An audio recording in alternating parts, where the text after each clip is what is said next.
হ্যাঁ গাইস, আসসালামু আলাইকুম। ইরাজ কিচেনে আপনাদের স্বাগত।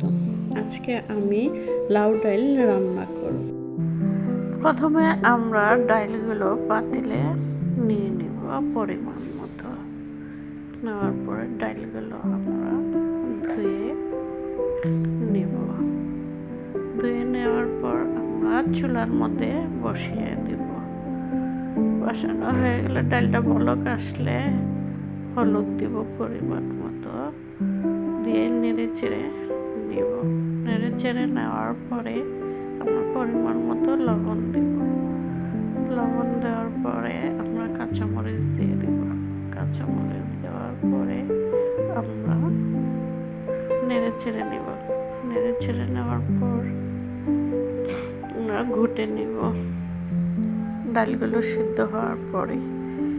তারপর আমরা একটু আদা রসুন বাটা দিয়ে দেব। এরপরে আমরা লাউগুলো দিয়ে দেব পাতিলের মধ্যে। এরপর নেড়ে চেড়ে সিদ্ধ হওয়া আগ পর্যন্ত আমরা অপেক্ষা করব।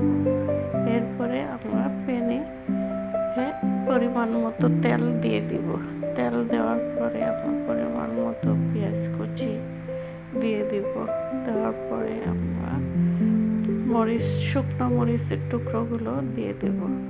শুকনো মরিচের টুকরোগুলো দেওয়ার পর আমরা লাউয়ের মধ্যে একটু জিরা ফাঁকি দিয়ে দেব। এরপর বেরেস্তাগুলো দিয়ে দেব। বেরেস্তাগুলো দেওয়ার পর একটু নেড়ে চেড়ে আমরা ধনিয়া পাতা অ্যাড করব। নেড়ে চেড়ে একটু মিশিয়ে নেব ধনিয়া পাতাগুলো। এই তো আমার লাউ ডাইল রান্না হয়ে গেছে। আমার লাউ ডাইল রান্না কেমন হয়েছে কমেন্টে জানাবেন।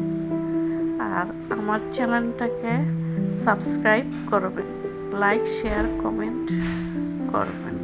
ততক্ষণ পর্যন্ত আপনারা ভালো থাকুন, সুস্থ থাকুন।